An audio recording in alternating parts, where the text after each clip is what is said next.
नमस्कार, मैं हरी, आप देख रहे हैं डिजिटल न्यूज झारखंड। आइए जानते हैं झारखंड के प्रमुख खबरों के बारे में। इससे पहले से छोटी सी निवेदन की, अगर आप चैनल में नए हैं तो चैनल को सब्सक्राइब अवश्य कर लें ताकि झारखंड के हर छोटी बड़ी खबर आप तक पहुंचा सकें। तो चलिए शुरू करते हैं आज की पहली और बड़ी खबर से।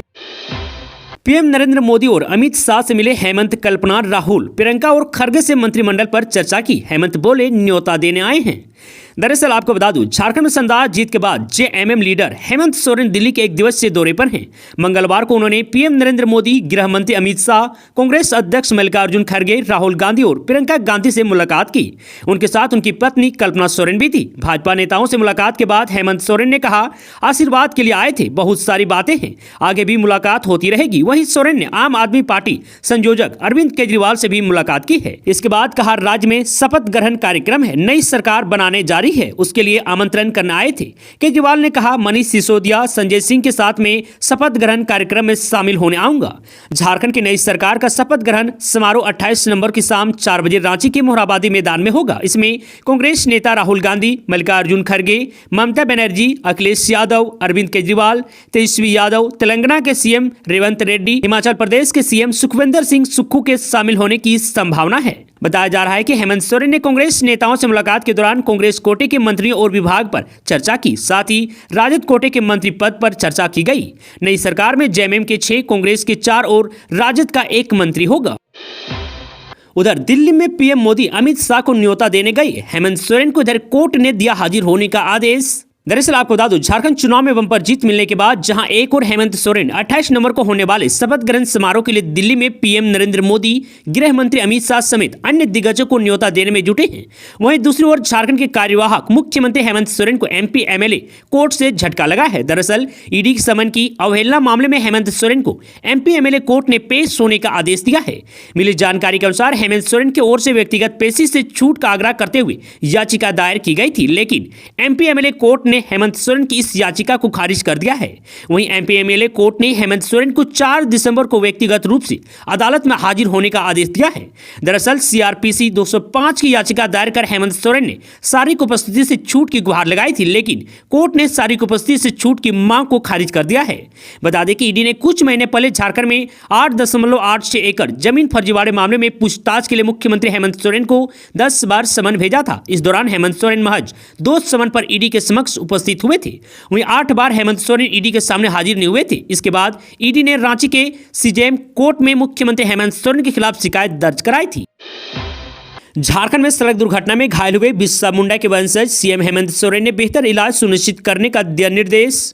दरअसल आपको बता दूं, झारखंड के कार्यवाहक मुख्यमंत्री हेमंत सोरेन ने मंगलवार को खूंटी के प्रशासन से सड़क दुर्घटना में घायल हुए आदिवासी नायक बिरसा मुंडा के वंशजों में से एक के लिए बेहतर इलाज सुनिश्चित करने का निर्देश दिया है।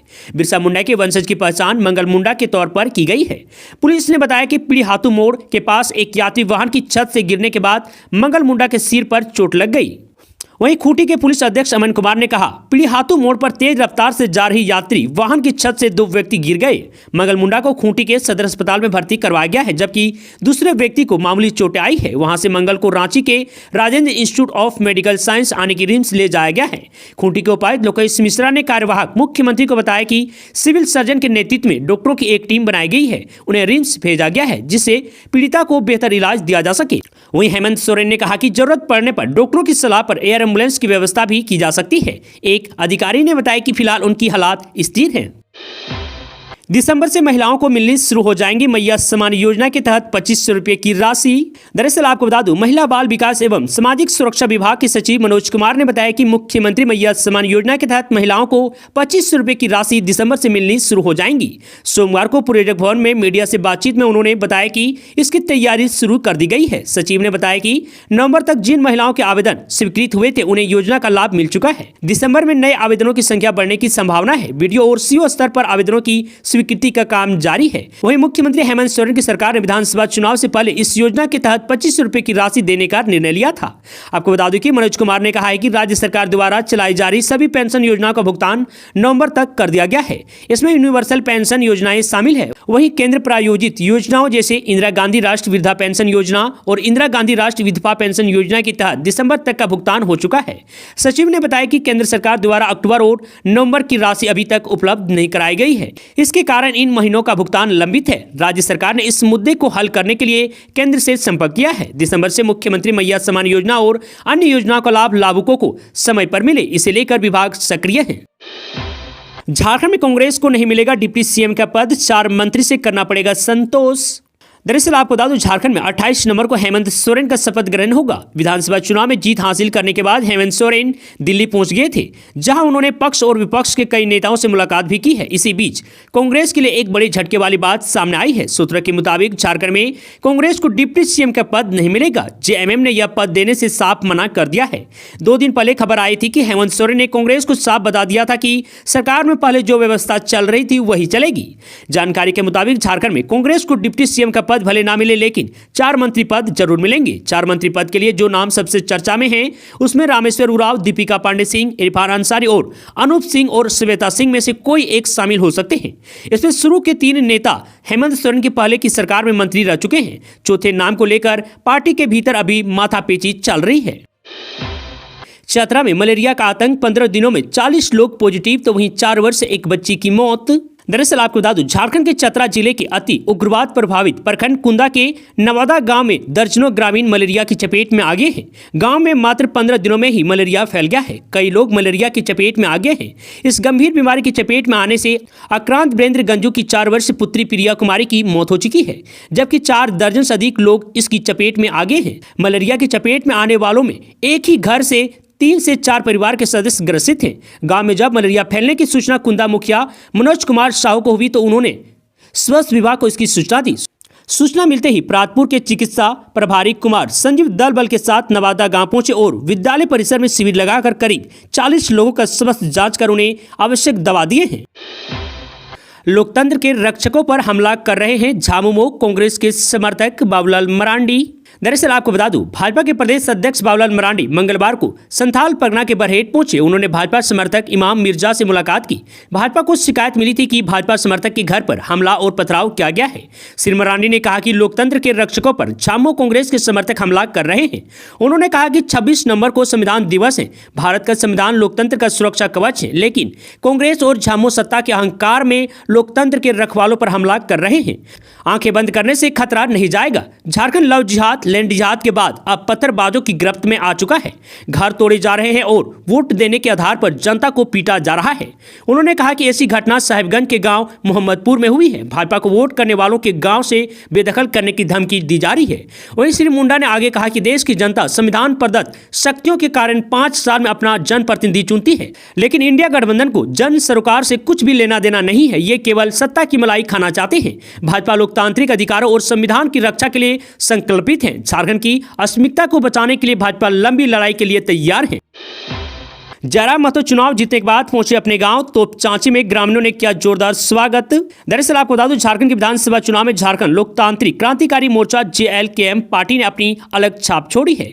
प्रदेश की सभी सीटों पर पार्टी ने अपने प्रत्याशी खड़े किए। हालांकि पार्टी अध्यक्ष जयराम महतो को छोड़कर अन्य कोई उम्मीदवार चुनाव जीत नहीं पाए। फिर भी राजनीतिक गलियारे में अब जयराम महतो की पार्टी की चर्चा हो रही है। जयराम महतो डुमरी से निर्वाचित होने के बाद अपने गाँव तोपचांची पहुंचे। तोपचांची के नेरो में जयराम महतो का ग्रामीणों ने भव्य स्वागत किया। आपको बता दूं, धनबाद जिला में तोपचांची प्रखंड के मनाटाण में जयराम महतो का पैतृक गांव है। इस मौके पर जयराम महतो ने मीडिया से बात करते हुए कहा कि डुमरी के साथ साथ टुंडी की जनता को भी आभार है। टुंडी मेरा घर है, ये मेरा परिवार है, यहाँ मेरी भावनाएं जुड़ी हुई है। उन्होंने यह भी कहा है कि वे टुंडी में भी अपनी सेवा देते हुए नजर आएंगे और लोगों की समस्याओं का समाधान करने के लिए हमेशा तैयार रहेंगे। वहीं जयराम महतो ने आगे कहा कि लोगों को ऐसे जनप्रतिनिधि चुनना चाहिए जो उनकी समस्याओं के निदान के लिए साथ दे। कल तक जो जयराम महतो का नाम नहीं लेते थे, ना ही उन्हें जानते थे, आज सभी जयराम महतो का नाम ले रहे हैं, उनके बारे में जान रहे हैं। उन्होंने कहा कि आगे संघर्ष और भी लंबा है। डुमरी के साथ साथ वह टुंडी, मांडू, गिरिडीह और बेरमो सभी जगह जाते रहेंगे। सभी की समस्याओं को दूर करने का काम करते रहेंगे। जेपीएससी रिक्वायरमेंट स्कैम में अब तक 70 लोगों के खिलाफ चार्जशीट दाखिल। वहीं झारखंड के प्रमोशन पाए कुछ बड़े अफसरों की बढ़ेगी मुश्किलें। दरअसल आपको बता दूं, जेपीएससी द्वितीय नियुक्ति घोटाले में सीबीआई ने करीब 12 साल बाद जांच पूरी करते हुए जेपीएससी के तत्कालीन अध्यक्ष दिलीप प्रसाद समेत 70 लोगों के खिलाफ चार्जशीट दाखिल कर दी है।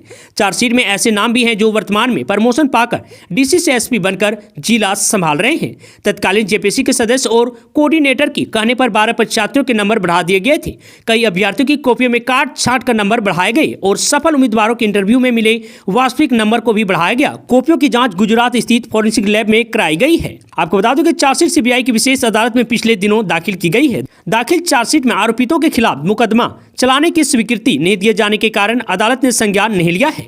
मामले की अगली सुनवाई की तारीख 28 नवंबर को होगी और वहीं सीबीआई की जांच में कुल 70 आरोपितों का नाम शामिल है। हेमंत सोरेन के शपथ ग्रहण कार्यक्रम में मोहराबादी में 2000 फोर्स की तैनाती और वहीं वीआईपी गेस्ट स्वागत के लिए खास इंतजाम। दरअसल आपको बता दूं 28 नवंबर को रांची के मोहराबादी मैदान में हेमंत सोरेन की नई सरकार के शपथ ग्रहण समारोह को भव्य बनाने के लिए जिला प्रशासन पूरी मुस्तैदी से काम कर रहे हैं।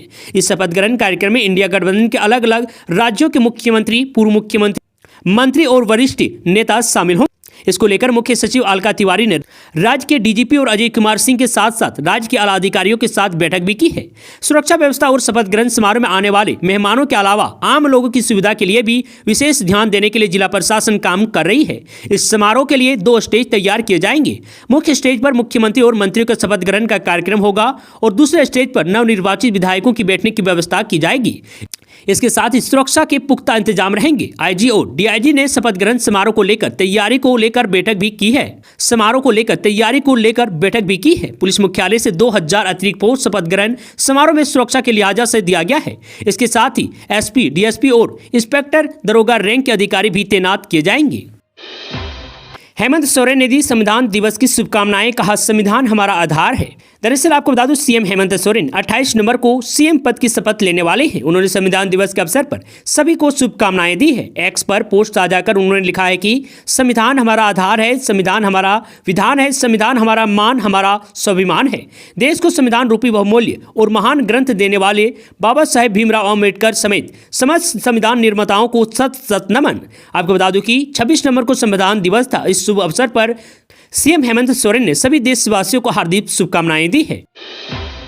सीता सोरेन को इरफान अंसारी ने दिया जवाब, कहा परिवार को जब आपकी सबसे ज्यादा जरूरत थी आप भाजपा के पाले में चली गईं। दरअसल आपको बता दूं बीते विधानसभा चुनाव के दौरान सीता सोरेन और जामतड़ा विधायक इरफान अंसारी के बीच आरोप और प्रत्यारोप का दौर चलता रहा। इसी बीच सीता सोरेन ने इरफान अंसारी पर कई गंभीर आरोप लगाए।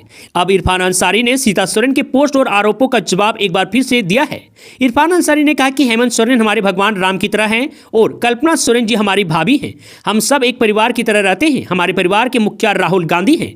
सीता सोरेन जी जब इस परिवार को सबसे ज्यादा जरूरत आपकी थी तब आप भाजपा के पाले में चली गई और इस परिवार को अकेला छोड़ दिया। चोर और डकैत लुटेरा तक कर डाला। आपने पहले हमारे हेमंत सोरेन को लगातार निशाना बनाने की हर कोशिश की, फिर आप मेरे पीछे पड़ी रही। हमारे चरित्र और छवि को धूमिल करने का हर संभव प्रयास किया। आपको पता होना चाहिए कि मेरा भी परिवार है, मेरी भी बेटी है, बहन है, उस पर क्या बीत रही होगी। खैर छोड़िए।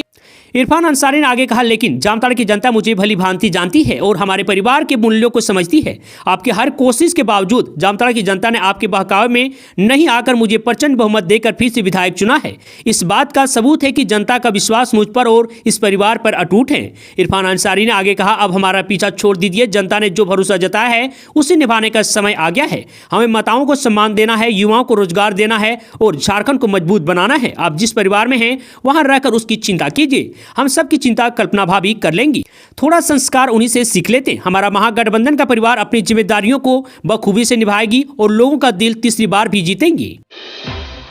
झारखंड को बंगाल बनाने की भूल ना करें, झामुमो रविंदर राय। भाजपा के कार्यकारी अध्यक्ष और डॉक्टर रविंदर राय ने कहा कि भाजपा चुनाव को बहुत ही सहज ढंग से लेती है। झारखंड विधानसभा चुनाव के परिणाम को सहज ढंग से स्वीकार किया था, लेकिन झामुमो और कांग्रेस के समर्थक चुनाव परिणाम आने के बाद अहंकार में चूर हो गए हैं। लोकतंत्र को कलंकित करने की कोशिश कर रहे हैं। झामुमो झारखंड को बंगाल बनाने की भूल कतई ना करें। श्री राय ने मंगलवार को भाजपा कार्यालय में पत्रकारों से बात कर रहे थे। उन्होंने कहा कि पिछले 3 दिनों से खुशी के माहौल में दूसरे को अपमानित किया जा रहा है। झामुमो और उनके सहयोगी दलों के लोग प्रदेश में अलग अलग जगहों पर अराजकता पैदा करने की कोशिश कर रहे हैं। डॉक्टर राय ने कहा कि पाकुड़ व राजमहल विधानसभा क्षेत्र में भाजपा कार्यकर्ताओं को भयभीत व प्रताड़ित किया जा रहा है। मारपीट की घटनाएं घट रही है। चाकुलिया व बहरागोड़ा में भी उत्पात मचाया जा रहा है। डॉक्टर राय ने कहा कि सीता सोरेन चुनाव की गणना के बाद जब निकली तब उनके खिलाफ अभद्र शब्द का प्रयोग किया गया। जामताड़ा में उन्हें मानसिक तौर पर प्रताड़ित करने का काम किया है। उन्होंने कहा कि भाजपा को झारखंड में कमजोर समझने की गुस्ताखी इंडिया गठबंधन के लोग ना करें। डॉक्टर राय ने मुख्य सचिव और डीजीपी से मांग की है कि चुनाव से जुड़े कोई भी मामले में प्रदेश में कहीं कोई घटना होती है तो उसे तुरंत नियंत्रित किया जाए। झारखंड चुनाव ड्यूटी करने आए उत्तराखंड के जवान की मौत। दरअसल आपको बता दूं, झारखंड के धनबाद जिले में मंगलवार को गलती से गोली चल जाने से उत्तराखंड के रहने वाले के एक जवान की मौत हो गई। इस बारे में जानकारी देते हुए पुलिस ने बताया कि यह घटना धनबाद जिला मुख्यालय से लगभग 20 किलोमीटर दूर बलियापुर में स्थित विनोद बिहारी महतो कॉलेज के एक शिविर में हुई है। जवान की पहचान संदीप कुमार के रूप में की गई है, जो कि उत्तराखंड के रुद्रप्रयाग के रहने वाले थे और विधानसभा चुनाव में तैनाती के लिए झारखंड आए थे। पुलिस ने बताया कि कुमार अपनी बटालियन के साथ शिविर में रह रहे थे। घटना के बारे में शहर के पुलिस अध्यक्ष अजीत कुमार ने बताया कि गोलीबारी की आवाज सुनकर संदीप के सहकर्मी उनके कमरे में पहुंचे और उन्हें बेहोश पाया गया।